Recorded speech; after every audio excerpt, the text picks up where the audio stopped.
시편 95편 7절 말씀. 대저 저는 우리 하나님이시요 우리는 그의 기르시는 백성이며 그 손의 양이라. 너희가 오늘날 그 음성을 듣기를 원하노라. 이러시기를 너희는 머리바에서와 같이 또 광야 마사의 날과 같이 너희 마음을 강팍하게 말지어다. 그때 너희 열조가 나를 시험하며 나를 탐지하고 나의 행사를 보았도다. 내가 40년을 그 세대로 인하여 근심하여 이르기를 저희는 마음이 미혹된 백성이라 내 도를 알지 못한다 하였도다. 그러므로 내가 노하여 맹세하기를 저희는 내 안식에 들어오지 못하리라 하였도다. 네.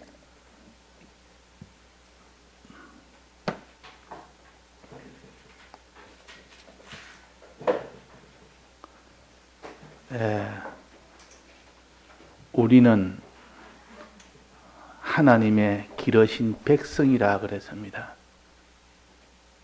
그래서 비유로 말한다면 주님의 손의 양이라. 주님은 목자고 우리는 양이라 그랬고 우리는 기르심을 받는 백성이라 그랬습니다. 이 땅에 사는 목적은 하나님이 우리를 기르는 것이 목적입니다. 기르는 기간이 어떤 사람은 70년, 어떤 사람은 80년, 어떤 사람은 10년, 어떤 사람은 배 속에서 그냥 짧은 기간 동안 거기서 양육을 받든지. 그래서 하여튼 사람의 이 땅에 있는 수명은, 육신의 수명은 하나님이 우리를 기르시는 기간이라. 우리는 하나님의 기르시는 백성이며 그 손의 양이라. 항상 이것을 우리가 생각을 해야 됩니다. 우리가 하나님을 모르고 예수님을 모를 때는 사람이 왜 사느냐 물으면 나는 돈을 위해서 살고 영광을 위해서 살고 권세 위해서 살고 목적이 그겁니다. 그 뒤는 다 끝난다는 것을 알고 있으면서도 그러나 그 외에 다른 길이 없고 또 그렇게 사는 것이 좋기 때문에 이 부여와 영광과 존귀를 위해서 삽니다. 그것이 목적입니다. 그런데 하나님께서는 우리에게 사는 목적이 그것이 아니라고 알려줍니다. 너희들은 기르심을 받는 백성이고 내 손의 양이라. 기르심을 받는, 양육을 받는 것이 이 땅에 사는 목적입니다. 자, 명백하게 우리는 이것이 목적이 될 때에 사람이 사는 의미가 있고 뜻이 있는 것이지. 내가 이 땅에 아무리 대통령이 돼서 큰 재벌이 돼서 또 큰 사람들한테 다 이렇게 영광을 받는 사람이 됐다 할지라도 그것은 이 땅에 조만간에 없어질 것이기 때문에 그때 없어질 때는 하나도 그것이 자기한테는 유익이 없는 것이 됩니다. 근데 하나님께서는 우리를 양육을 해서 뭐 때문에 양육합니까? 양육하는 목적이 뭡니까? 이 땅은 양육기관이요. 양육하는 목적이 뭡니까? 하나님의 유업을 다 그에게 맡기려고 양육을 합니다. 굉장한 거 아닙니까? 하나님의 목적은 우리를 양육을 해서 이 세상이 끝나는 그날에, 마지막 날에 우리를 부활시켜서 하나님의 모든 유업을 그에게 줘서 영원토록 하나님 대신에 이 만물을 다스리는 존귀한 이 지위와 영광스러운 그 영광과 또 하나님의 부유한 이 모든 양식을 다 받아가지는 그런 일이 되도록 하기 위한 것이 하나님의 목적입니다. 그 목적의 대상이 바로 우리다. 그 목적의 대상을 우리로 삼아주신 겁니다. 그러니까 우리는 참 이 땅이 어떻게 사는지도 몰랐고 목적도 전부 다른 이 세상의 목적만 가지고 살다가 이 목적을 알게 됐고 이렇게 존귀한 줄, 이 사는 것이 이런 의미인 줄을 과거에는 이런 걸 몰랐습니다. 그냥 사니까 사는 것이고 났으니까 사는 것이고 또 많이 있으면 좋은 것이고 영광스러우면 좋은 것이고 이 정도만 우리가 알기 때문에 그래서 이 땅에 있는 것을 소망하며 살 수밖에 없던 우리였습니다. 근데 이제 하나님께서 우리에게 환히 눈을 밝혀서 성경으로 알게 해주셨습니다. 왜 사느냐? 하나님이 우리를 기르시기 위해서 우리는 삽니다. 기름을 받습니다. 기름 발라서 뭐합니까? 양육 받아서 뭐 하려고 했다 했습니까? 하나님의 유업을 다 상속시키려고. 그 많은 유업을 다 상속시켜서 그를 만물에게 전해주는 그런 지위에 세우려고. 세워서 영원토록 그 영광을 가지도록 하기 위해서. 자, 부모 같으면 자식이 자기 있는 거 다 물려주기를 원하지 않습니까? 자식이 높은 자리에 되기를 원치 않습니까? 자식이 영광을 받기를 다 원치 않습니까? 이래서 이 땅에 있는 육의 부모를 둔 겁니다. 육의 부모를 가진 사람이 그걸 알 수가 있고 육의 자녀를 둔 사람은 그런 심정을 가지고 있습니다. 이 거짓말이 아니구나.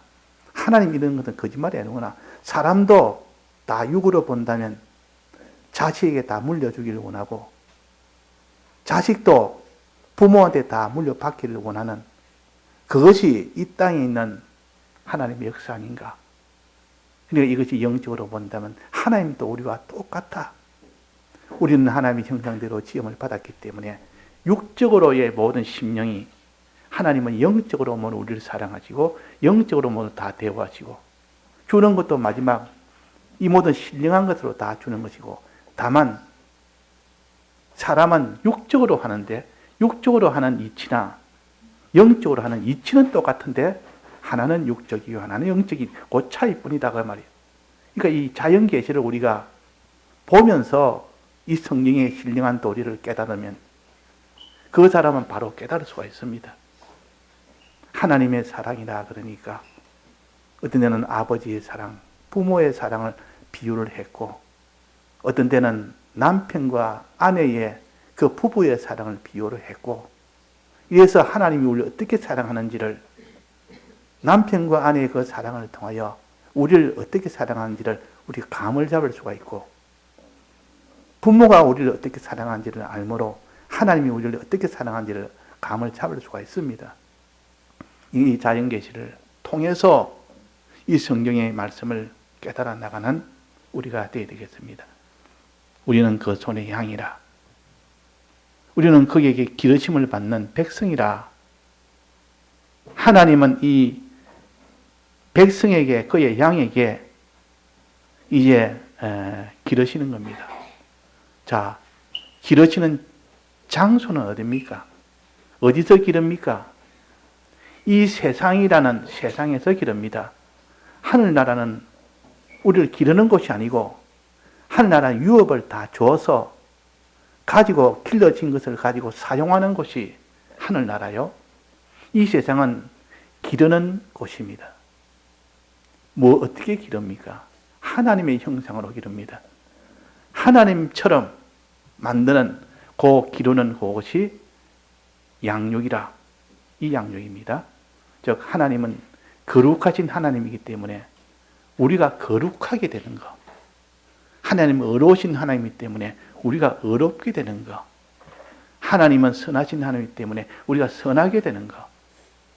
이렇게 되도록 만들어서 그를 하나님의 아들이라 그럽니다. 하나님과 같은 형상이 되면 하나님의 아들이라. 그러니까 하나님의 아들로 만든단 말은 하나님 같은 그런 거룩과 의와 선이 있도록 만들어 놓으니까 하나님과 똑같다고 말이에요. 같으니까 아들이 되죠. 그 아들에게 다 물려주는 겁니다. 그 아들에게 유업을. 부모가 재산이 많고 좋은 것을 가졌다면 어느 부모인들 그들 자식에게 물려주고 싶은 마음이 없는 사람이 있습니까?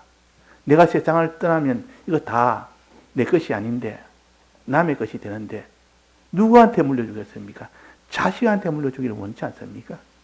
자기가 조그마한 이런 지하방에 있어도 거기에 보증금이 얼마 있으면 내 죽으면 이거 내가 가져가지 못하니까 이거 누구 줄 거고?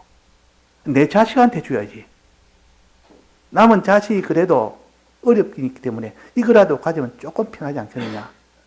이들 자식한테 주지 그 자식을 버리고 다 누구한테 주겠느냐 그 말이에요. 그는 다 인지상정이요. 하나님이 육의 본능으로 그렇습니다. 부모는 자식을 사랑하여 다 주기를 원하고 그래서 하나님께서는 우리에게 이 땅에 양육된 만큼 줄 수가 있습니다. 그 나라 가서 다 주실 때는 우리가 양육된 만큼, 즉 하나님 형상으로 거룩이 이루어진 것만큼, 의가 이루어진 것만큼, 선함이 이루어진 것만큼 하나님은 우리에게 주실 수가 있습니다. 다 주기를 원하지만은 그런 받을 만한 사람이 만들어지지 않으면 못 줍니다. 아무리 그 사람이 큰 회사를 운영하고 있고 마지막 세상 떠날 때 자식한테 물려주기를 원해도 자식이 그 회사를 운영할 실력이 하나도 없습니다. 아무것도 못합니다. 조그만 이런 구멍가게를 물려줘도 그것도 못할 사람한테 큰 회사를 물려줄 수가 있겠습니까? 불가능합니다. 그래서 부모는 자식이 자기가 살 동안은 그 유업을 물려주기 위해서 양육을 시킵니다. 양육. 자, 주님은 우리에게 이 거룩과 의와 선이라는 이런 하나님의 형상을 양육시키기 위하여 이 땅에 사는 기간을 정해서 이 땅에 사는 동안은 내가 너를 양육을 시켜주겠다. 이 땅이 끝나면은 그때는 다 유업을 물려주겠다. 그 말입니다. 자, 이 양육을 시킬 때 어떻게 양육시킵니까? 이 세상에서 유한한 기간 동안, 이 땅에 사는 동안 양육 기간도 정해져 있고 양육 장소도 정해져 있고 이제 양육은 무슨 방편으로 합니까? 세상이라는 양육 장소에서 이 땅에 사는 기간을 양육 기간으로 삼아서 이제 양육의 방편은 어떻게 양육합니까? 하나님이 우리를 어떻게 기르십니까? 이것을 스스로 질문을 하고 성경 떠나서 한번 자기가 답을 해보고 이제 성경을 보고 또 답을 찾고 자꾸 이렇게 해 나가면 자기가 바로 깨달을 수가 있습니다. 자, 하나님은 어떻게 우리를 양육합니까? 부모가 자식을 양육할 때는 어떻게 양육합니까? 어릴 때부터 어디 보냅니까? 뭐 어린이집도 보내고 또 유치원도 보내고 학교도 보내고 왜 학교를 보내고 왜 유치원을 왜 보냅니까? 그 왜 양육을 그렇게 합니까? 첫째는 지식으로 아는 것이 있어야 되니까 그가 모든 이런 지식이 그 사람을 지배합니다. 지식이 없으면 그 사람은 아무것도 못합니다. 농사를 짓는데 농사 짓는 지식을 가지지 못한 사람은 농사 지으라 해도 어떻게 합니까? 나 모르는데요. 스케이트를 타는데 그 스케이트장에 가서 스케이트 타라면 어떻게 합니까? 내가 모르는데요. 메뉴를 줘서 그걸 익숙하게 익혀서 그걸 다 해야만 그것을 줘도 자기가 사용을 할 수가 있는 겁니다. 농사는 땅을 맡겼는데도 농사 지을 줄 모르면 줘봐야 그는 자기 것이 안 되는 겁니다. 그래서 하나님께서는 반드시 양육은 가르치는 것이에요. 지식을 먼저 배워야 되고 주님의 이 말씀의 도를 깨달아 알아야 됩니다. 깨달아 알지 못하는 자가 믿을 수가 있으며 어떻게 행할 수가 있겠습니까? 알지도 못한 것을 어떻게 믿고 어떻게 행합니까? 그러니까 우리가 선과 거룩과 의라는 것은 행하는 것인데 먼저 알아야 믿고 믿어져야 행할 수 있습니다. 이것은 우리가 법칙을 하나님이 이런 원리로 주신 겁니다. 무엇을 행하든 간에 먼저 믿어져야 행할 수가 있고 알아져야 믿을 수가 있습니다. 그래서 항상 하나님 말씀대로 순종한다는 말은 순종이라 안 하고 청종이라 말하면 청종이라. 청종이란 말은 듣고 순종한다 그 말입니다. 들은 것이 없는데 하나님 뜻대로 순종할 수가 없습니다. 들은 것이 없는데 믿을 수가 없는 겁니다. 아무리 믿으라 해도 뭘 믿을지를 모르는 사람은 자꾸 믿으라 하니까 그건 믿어질 수가 없는 겁니다. 또 아무리 그 사람한테 하나님 뜻을 알지도 못하는 그 사람에게 행해라 하니까 행할 수가 없는 겁니다. 그러니까 믿는 것도 하나님이 어떤 분이시는 것을 그분의 약속이 어떤 것을 가르쳐 주고 그걸 믿도록 하는 것이고 또 순종하는 것도 한 뜻이 무엇인지를 가르쳐 주고 믿도록 하는 겁니다. 그래서 하나님의 양육 첫 번째는 지식을 가르치는 겁니다. 지식을 가르치는 거죠. 우리는 지식을 배우는 것이 양육을 받는 것이요. 지식을 가르치는 것이 양육을 받는 것이라. 양육하는 것이라. 그래서 여기에 그의 기르시는 백성이며 그 손의 양이라 너희가 오늘날 그 음성을 듣기를 원하노라 그랬습니다. 지식을 받기를 원하노라. 하나님의 말씀을 들어서 지식을 가지는 학생이 되기를 원하노라 그 말이에요.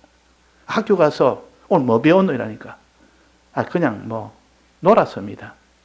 선생님이 말하는 거 내가 듣기는 들었는데 무슨 말인지 모르겠습니다. 그런 부모가 가슴이 답답하다 그 말이에요. 가서 배워서 알아야 그 다음에 그 뒤에 무엇이 다 이루어지는데 아는 것이 없었는데 행하는 것이나 믿는 것은 불가능합니다. 그래서 우리가 항상 이 음성 듣기를 원해서 듣게 해줘서 양육을 시킨다. 듣게 해줘서 그 사람을 자라게 한다. 그 말이에요. 듣는 것이 안 되면 자랄 수는 없습니다. 그 어린 아이에게는 가르칠 때 지식부터 가르칩니다. 글자부터 가르칩니다. 글자를 가르쳐야 그 다음에 알고 알아야 행하든지 믿든지 일을 시키면 일을 하든지 하죠. 아무것도 알지 못하는 자에게는 일을 못 시킵니다.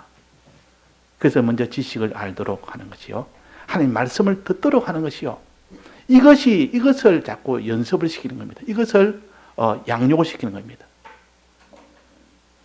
그래서 우리 계명도 10계명 중에 4계명은 안식일을 거룩히 지키란 말은 예배를 드려라. 예배 드리라면 한 말씀을 들어서 지식으로 받아라 그 말입니다. 말씀을 들어서 지식으로 받지 않는데 이것을 등한했다면 양육의 제 1호부터 불가능해집니다. 1호부터 양육이 안 되는 겁니다. 출발부터 안 된다 그 말이에요. 그래서 우리가 이 청종을 해야 된다 이 말은 듣는 것이 돼야 된다 그 말입니다. 그래서 우리가 예배를 중히 여기는 이유도 바로 그겁니다. 그래서 목회 일지에 보면 거기에 이 교인들에 대해서 대충 이렇게 기록을 해놓습니다. 세월 지나면 모르니까 그걸 알아야 또 그걸 참고가 되니까 제일 중요한 것이 예배 현황입니다. 그 사람 예배를 언제 어떻게 받느냐. 20년 전에 예배 본 것이 있다면 그걸 기록을 해놓으니까 20년 전에 이렇게 예배를 봤다. 10년 전에 이렇게 예배를 봤다. 그것이 제일 중요하게 제일 먼저 짓고 그 다음에 그 사람이 또 어떻게 했느냐. 중요한 것도 연보나 감사 내역이나 이런 것들을 또 이렇게 또 봅니다. 그래가지고 그 사람의 신앙생활을 참고를 하는 겁니다. 그래서 제일 중요한 것은 음성 듣기를 원하는 것이 주님이시오. 이렇게 양육하는 것이 주님이시오. 그래서 주일날을 계명으로 주신 것은 주일은 말씀을 듣는 일에 주력하는 것이 주일입니다. 이것이 무너져 버리면 아무런 양육은 불가능합니다. 주일이 이 듣는 것에 안 되면 이건 다 불가능하다고 말이에요. 자, 두 번째 양육은 뭡니까? 들어서 지식을 알기만 알면 구원이 됩니까? 들어서 이제 알고 난 뒤에는 들은 것을 믿어야 됩니다. 믿어야. 믿음으로 얻는 구원이라고 그랬습니다. 주님이 우리를 어떻게 하셨는지, 주님은 어떤 분인지, 주님이 우리를 어떻게 대속을 하셨는지, 하나님은 어떤 분인지, 하나님은 우리에게 무엇을 하라고 하셨는지, 하나님과 하나님의 뜻과 또 예수님과 예수님의 그 모든 대속과 이런 것을 성경을 통하여 알아야 됩니다. 안 것을 이제는 믿고 아버지가 주신 그 뜻대로 순종하면 됩니다. 예수님으로 인하여 주신 이 대속을 믿고 아버지가 주신 그 뜻대로 순종하면 그 믿는 것이 양육이 되어야 되고 순종이 양육이 되어야 됩니다. 그래서 단지 우리는 믿는 자가 되라. 말씀을 들었으면 이제는 지식으로 양육이 됐으면 이제는 그 지식대로 믿는 자가 되도록 그렇게 양육을 받아야 됩니다. 그 다음에는 하나님 뜻대로 순종하는 이 사람이 되도록 양육을 받아야 됩니다. 어릴 때는 미약합니다. 어릴 때는 듣는 것도 미약하고 믿는 것도 미약하고 또 순종하는 것도 미약합니다. 그렇지만은 그렇게 양육받으려고 애를 쓰는 사람은 어리지만은 작아도 어려도 믿으려고 자기만큼 애를 쓰고 또 순종하려고 애를 쓰는 그것을 보고 하나님이 그를 양육을 시킵니다. 양육은 그렇게 되는 겁니다. 단숨에 이렇게 전체를 다 아는 것도 불가능하고 전체를 다 믿는 것도 불가능하고 그 사람이 행하는 것도 전체 다 행할 수는 없습니다. 불가능합니다. 그러나 그래서 믿으려고 애를 쓰는 사람, 들으려고 애를 쓰는 사람, 거기서 순종하려고 애를 쓰는 사람은 그 사람은 차차차차 양육이 되어집니다. 양육. 그래서 목회일지를 보면 10년 전과 지금과 비교를 하고 20년 전과 지금을 비교하면 어떻게 자랐는지를 확연하게 알 수가 있습니다. 그 반대로 자라는 것이 아니라 퇴보되는 것을 알 수가 있습니다. 그래서 우리는 그의 손의 양이라, 우리는 그의 기르시는 백성이라, 항상 우리는 양육받아 사는 것이 우리라 그랬습니다. 자, 그래서 이게 계시록에 보면 그렇습니다. 여자가 광야로 도망하며, 계시록 12장에 보면 여자가 광야로 도망하며 저를 양육하기 위하여 예비하신 곳에 있더라. 여자는 신약교회를 가르칩니다. 예수님을 낳은 여자, 아들을 낳은 그 여자라 그랬고, 그 여자는 우리 신약교회가 예수님을 낳았고, 그 신약교회가 광야로 도망을 갔다 했습니다. 뭐 때문에 갔느냐? 양육받기 위해서, 저를 양육하기 위하여 그쪽으로 보냈다 했습니다. 양육하기. 우리가 양육할 장소는 광야입니다. 이 세상이라는 광야입니다. 이 세상이 너무 살기 좋고 편안하고 이러면 그거는 광야가 안 됩니다. 광야라는 것은 먹을 것, 입을 것이 없는 곳, 마실 것 없고, 거기는 튼튼한 집도 없고, 옷도 한 벌뿐이고, 그 광야 생활은 그런 생활이에요. 그러니까 이 광야가 이 양육 장소라 그랬습니다. 양육하기에는 광야가 가장 좋습니다. 양육을 기준으로 본다면, 그 양육을 떠나면 그런 것은 안 좋습니다. 양육이 아닐 때는 제일 모두 풍성하고 먹을 것, 마실 것, 또 거할 곳이 너무 좋고 너무 많고 그래야 그 사람이 살기가 좋은데, 근데 양육이라는 이 목적을 본다면 반드시 광야가 되어야 됩니다. 광야 아닌 양육은 양육이 안 됩니다. 어려운 곳이 되어야 그 속에서 하나님을 찾게 되고 하나님을 믿게 됩니다. 사람이 어려우면 하나님을 찾게 됩니다. 이것이 본능이기 때문에 그런 겁니다. 그래서 하나님께서는 너희는 내가 너를 광야로 보낸다. 독수리의 두 날개를 도움받아서 광야로 보내서 저를 양육한다. 저가 양육할 장소라 그랬습니다. 우리가 하나님이 우리를 사랑하기 때문에 이 광야로 우리를 보냅니다. 광야로 보내서 양육을 하는데 그 양육할 때 방법이 어떤 방법인가 하니, 첫째는 가르치고 난 뒤에 시험을 하고,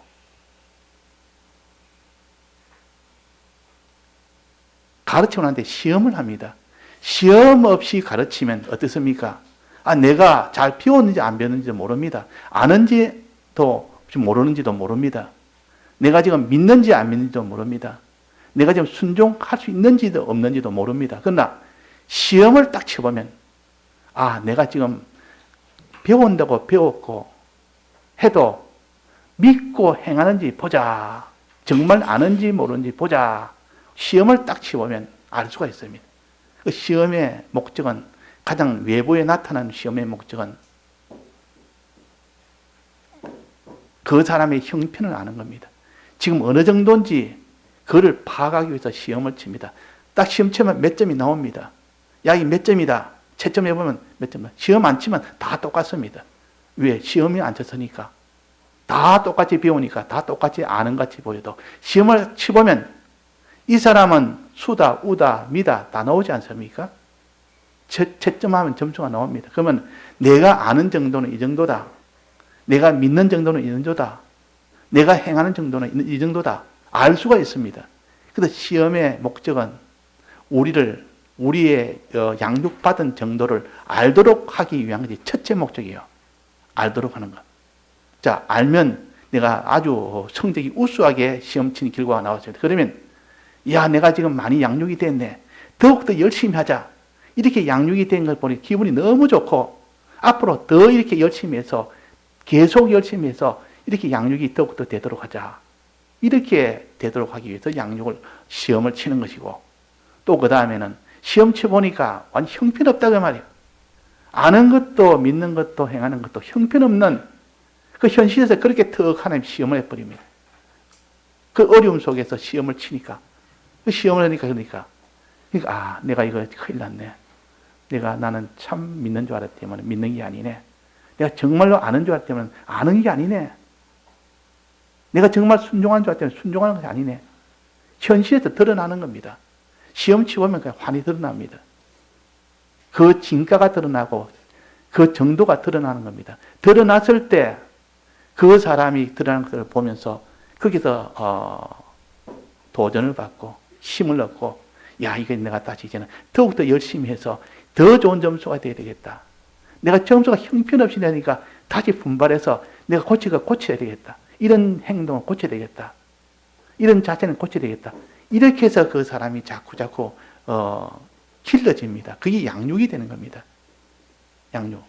잘못된 것이 돼서도 잘못된 것을 고치지 못한다면 그는 아무리 오랫동안 길러도 길러지지 않는 겁니다. 잘못된 것은 고치고 잘한 것은 점점 다 분발해서 더욱더 하고 그럴 때 그것이 양육이 되는 거 아닙니까? 우리의 신앙생활도 하나님이 시험 없이 신앙생활하면 자기나 이 사람이나 저 사람 다 똑같아. 힘쓸 게 뭐 있느냐? 다 똑같은데. 근데 그것이 현실에서 딱 드러나니까 현실에서 저 사람의 듣는 정도는 어느 정도냐, 믿는 정도는 어느 믿는 정도냐, 순종하는 정도는 어느 정도냐. 자기 다 현실에서 환히 드러날 수 있도록 보이도록 해서 그렇게 양육을 합니다. 그 시험을 한다 말이에요. 그 시험은 최종 목적은 그 사람의 실력을 더욱더 양육시키기 위한 목적이 가장 최종 목적이에요.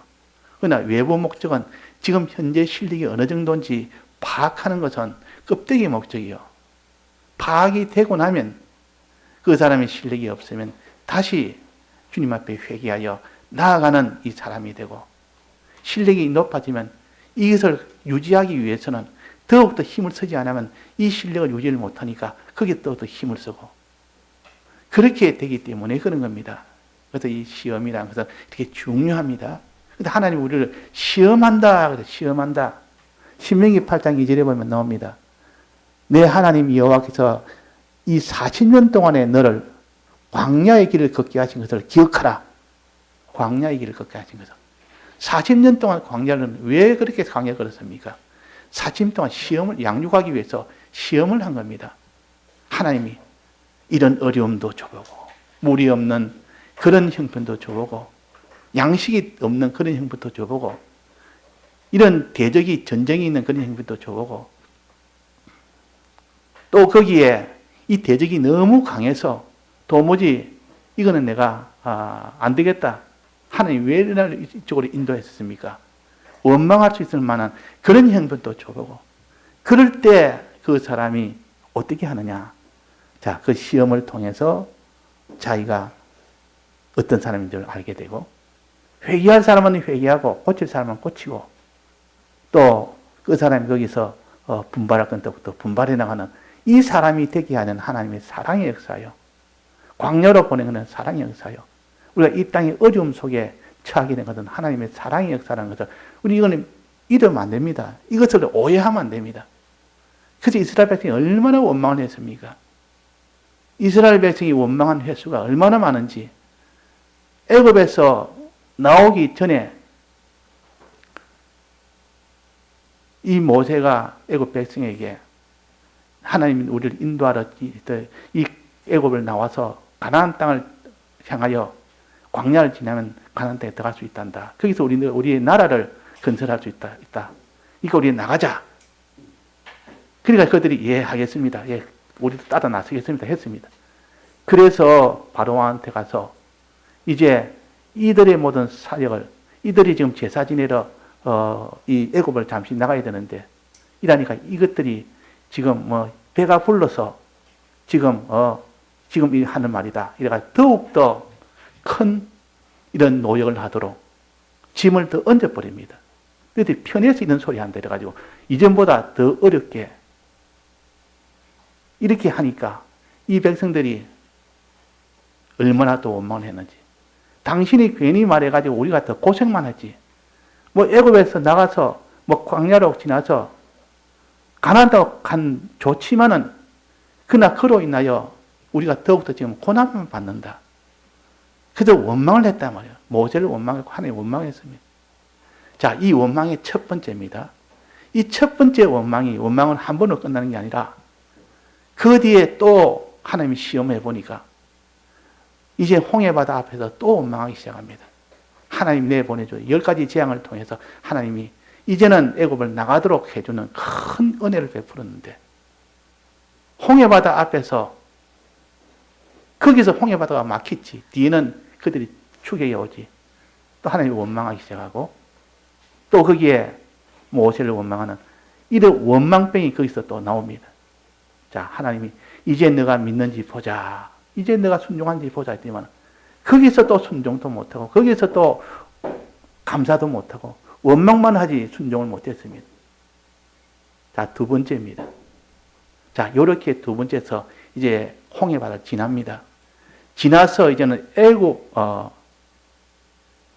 시내산까지 도착하는데, 거기에서도 몇 단계에서 물 없다고, 물이 쓰다고, 물이 없다고, 양식이 다 떨어졌다고, 계속 원망합니다.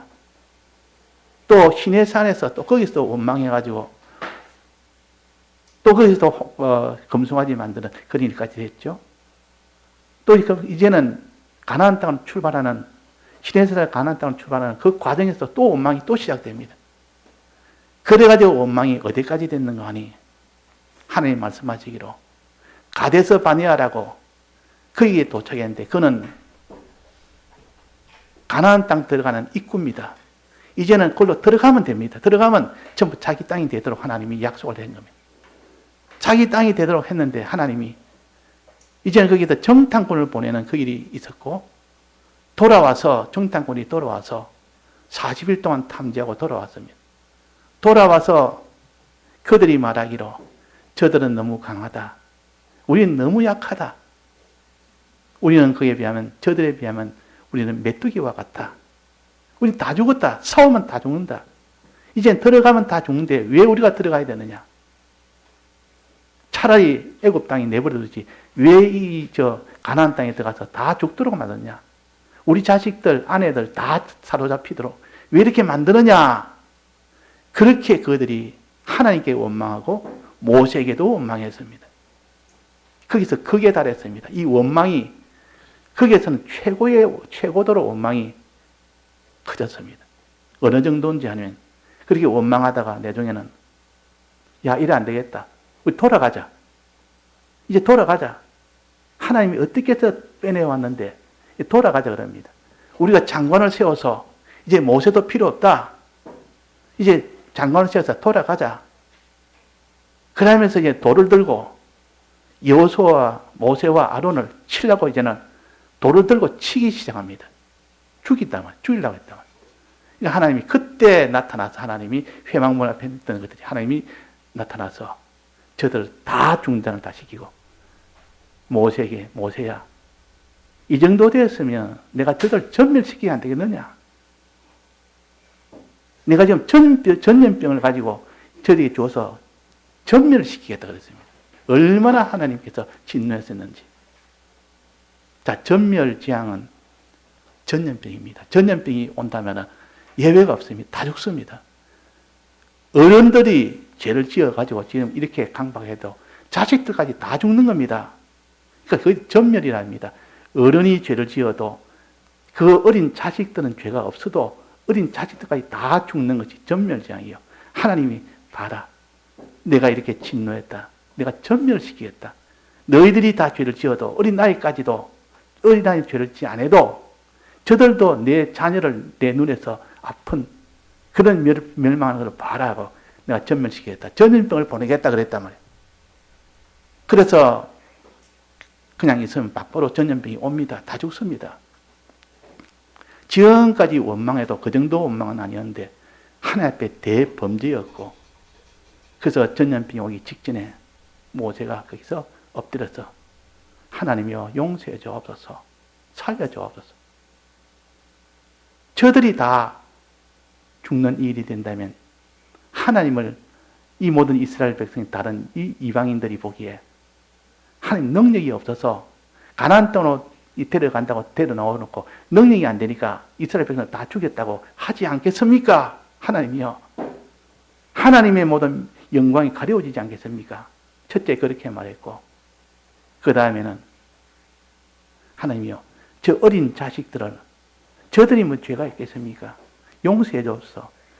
어른들은 잘못된 것은 내가 용서를 구하지 않는데 이 애굽 광야 세대들, 저 많은 광야 세대들은 살리 안 되겠습니까? 그러니까 하나님께서 말씀하시기로 내가 사노라 하면서 그러나 저 범죄한 자들은 내가 사지 않노라 그랬습니다. 어린 아이는 사겠다 그랬습니다. 그래서 어린 아이들은 다 광야를 지나서 가나안 땅에 들어갔습니다. 나머지는 다 광야에서 다 죽었습니다. 결국은 어른들은 사함을 받지 못했고 어린 아이들은 사함을 받아서 다 들어갔다 그 말이에요. 자, 이것은 우리에게 뭘 가르치느냐? 하나님이 양육을 시키되 그 양육하는 그 과정을 끝까지 따르지 않으면 하나님은 사함을 받았잖아. 죄 없는 자는 사함을 받고 그러나 죄를 지은 그들은 사함을 못 받습니다. 하나님을 치려고 들었지 돌로 다 치려고 들었지 하나님을 대항했지 이런 건 사함을 받지 못하는 죄라 했습니다. 그는 바로 죽음에 이르는 죄요. 막바로 죽음에 이르는 죄지 사함을 받지 못합니다. 그런데 모세가 사해달라니까 사해주겠다 하면서도 이 어른들은 내가 사지 못하겠다 그랬습니다. 그들은 광야에서 다 죽었고 가나안 땅에 못 들어갔어요. 자, 이것을 우리가 좀 이 속죄제에 대해서 좀 자세히 봐야 됩니다. 속죄제는 무슨 죄든 다 속죄해 주는 것이 아니라 그랬습니다. 하나님이 금령 중에서 부지 중에 있는 그런 죄는 사함을 받아도 알고 지은 죄, 고의로 지은 죄, 하나님을 대항해서 막바로 알면서도 하나님을 대항을 한 겁니다. 모세와 아론을 돌로 친 겁니다. 치서 죽여야 되겠다.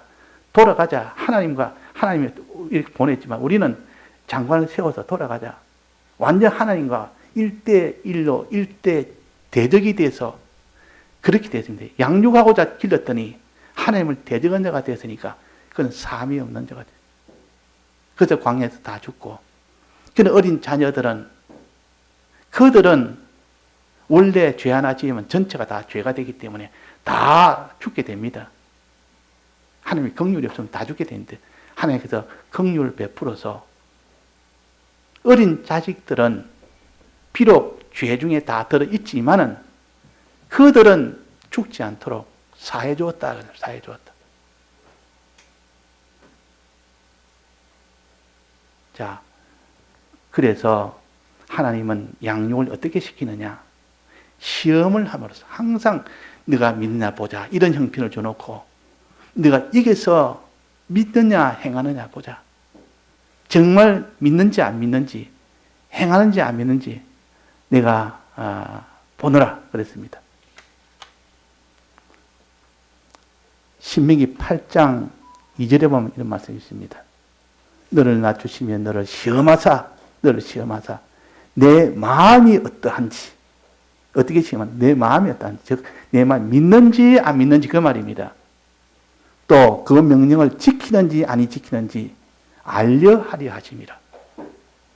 다 믿는다고 하고 다 지킨다고 했지만은 막상 시험을 해보니까 믿기는 그냥 믿지 않는 겁니다. 지키는 길은 그냥 지키지 않는 겁니다. 그래서 하나님이 이렇게 지키지 않는 자에게는 이렇게 하시고 지키는 자는 이렇게 하시고 여호수아와 갈렙은 뚜껑을 열어보니까 그는 끝까지 지켰습니다. 믿었습니다. 하나님은 그 모든 가나안 땅의 족속보다 더 큰 분이다. 저들은 우리의 밥이고 하나님은 우리의 보호자다. 저들은 보호자가 없고 우리는 보호자가 있지 않느냐. 그럼 우리가 이기는데 왜 우리가 지느냐 그 말이에요. 보호자 있는 전쟁과 보호자 없는 전쟁은 보호자 있는 자가 다 이기게 됩니다. 저들은 그게 되면 밥이고 우리가 메뚜기가 아니라 저들이 다 밥이다. 우리의 밥이다. 자, 이렇게 믿음이 있는지 없는지는 뚜껑을 열어보니까 여호수아와 갈렙은 믿음이 있었고 하나님께 순종을 한 겁니다. 들어갑시다. 다 들어갑시다 하니까 그 반대하던 10지파에서 돌을 가지고 듭니다. 이놈이 자꾸 우리가 반대되는 의견을 계속하고 있다. 죽이자 하고 달라드는 겁니다. 돌로 쳐서 죽이자. 그러다 하나님이 막아버렸다. 막으시면서 너희들은 전염병으로 몰살시키겠다. 너 자식까지도 다 몰살시키겠다. 자, 이러면 하나님이 얼마나 무섭다는 것을 알게 됩니다. 하나님. 그럴 때 모세가 사해달라고 기도 안 했다면 자식까지도 다 죽는 겁니다. 본인이야 자기 죄로 죽지만은 그러다 당장 죽는 것은 아니고 자식을 키울 동안은 살려주는 겁니다. 키울 동안은. 건강하게 있어야 그 죄인들이 건강해야 그 자녀들이 클 때 동안 건강해야 되니까 건강을 유지를 시켜서 자식이 다 크고 나니까 그때는 광야에서 다 뻗어 다 죽었습니다. 가나안 땅에 못 들어갔습니다. 이것이 하나님의 시험이요 하나님의 시험의 결과입니다.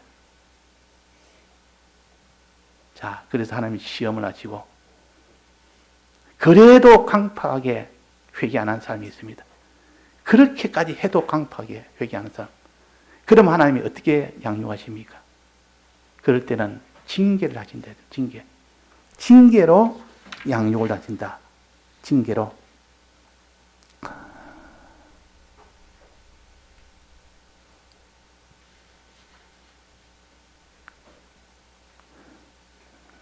신명기 8장 5절에 보면 너는 사람이 그 아들을 징계함 같이 내 하나님 여호와께서 너를 징계하시는 줄 마음에 생각하고 하나님이 여러 가지 이런 환난을 징계를 하시, 저주를 하십니다. 저주가 오들랑 하나님 날 버렸다 생각하지 말고 마지막 징계로 마지막 양육이라 생각해야 됩니다. 버리면 그냥 데려가 버립니다. 더 이상 너는 희망이 없대서 데려가지만 이 땅에 남아있다는 것은 아직도 그래서 는 양육할 수 있는 기회가 있다 그 말이야. 고칠 수 있는 기회가 있다는 뜻이요. 그래서 아무리 죄를 지어도 하나님 이 땅에 남겨뒀단 말은 나를 사랑하여 이 땅에서 이 속에서도 회개해라는 뜻이요. 징계로 주신 겁니다. 징계는 사생자에게는 징계가 없다 했습니다. 참 아들에게만 징계한다 한다고 했어요.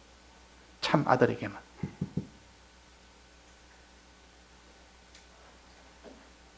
참 아들에게만.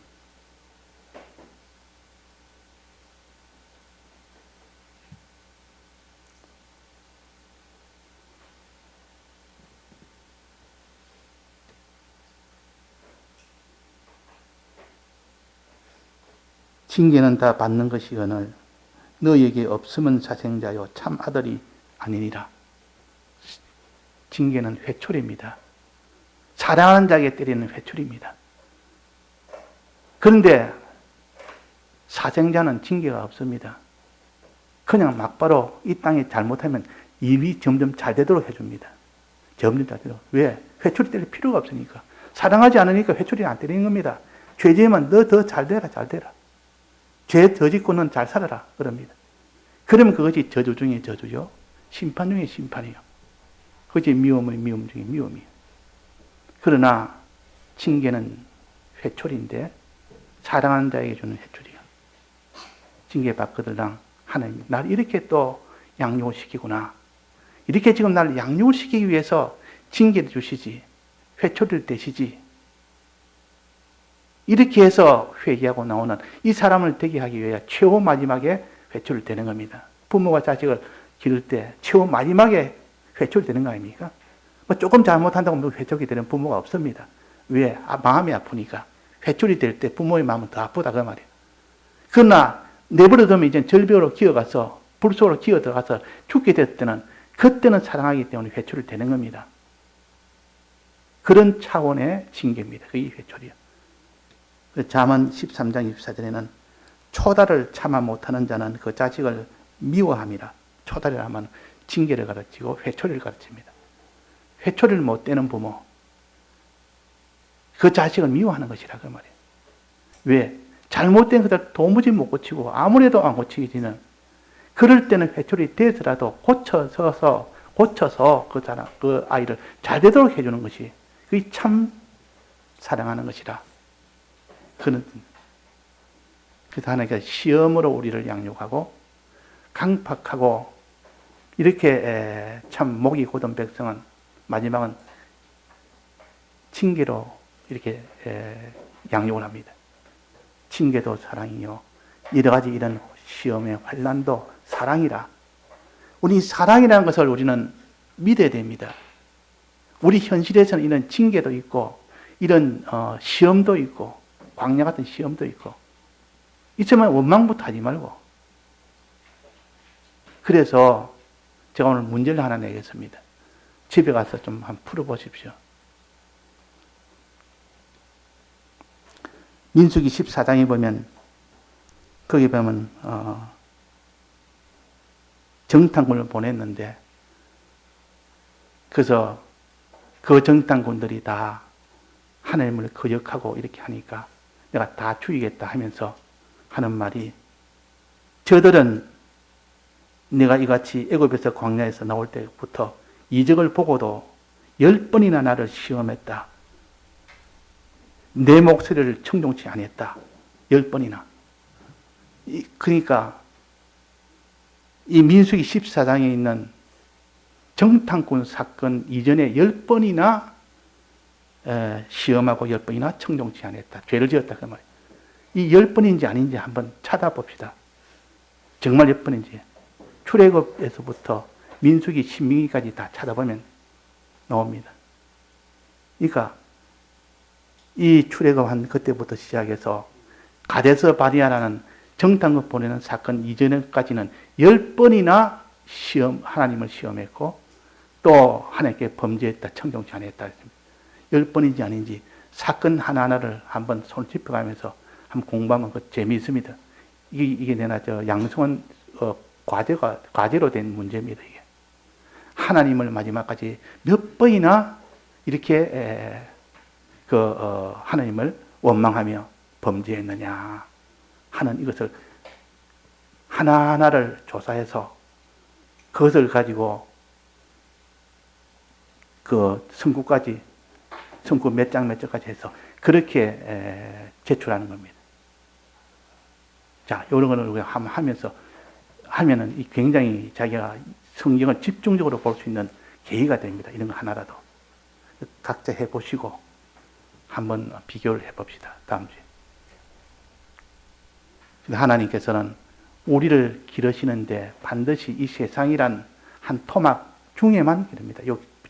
양육기간입니다. 이 세상 사는 동안 양육기간이요. 장소는 광야입니다. 우리가 어려운 현실, 그 어려운 현실을 통하여 길러가십니다. 방법은 시험입니다. 하나님 여러 가지 어려움에 이것을 주어서 시험치게 해서 또 하나는 징계입니다. 시험과 징계라는 방편으로 하나님이 우리를 길러가십니다. 자, 요 정도만 우리가 알고 어떡하는지 애굽에서 나와서 광야까지 지날 때 이스라엘 백성이 어떻게 해서 참 시험 속에 이런 시험을 받아도 끝까지 강팍해서 들어가지 못한 그들과 가나안 땅에 들어간 그들을 비교해서 우리가 깨달아 나가는 우리가 되도록 합시다. 다 같이 통성으로 기도하시겠습니다.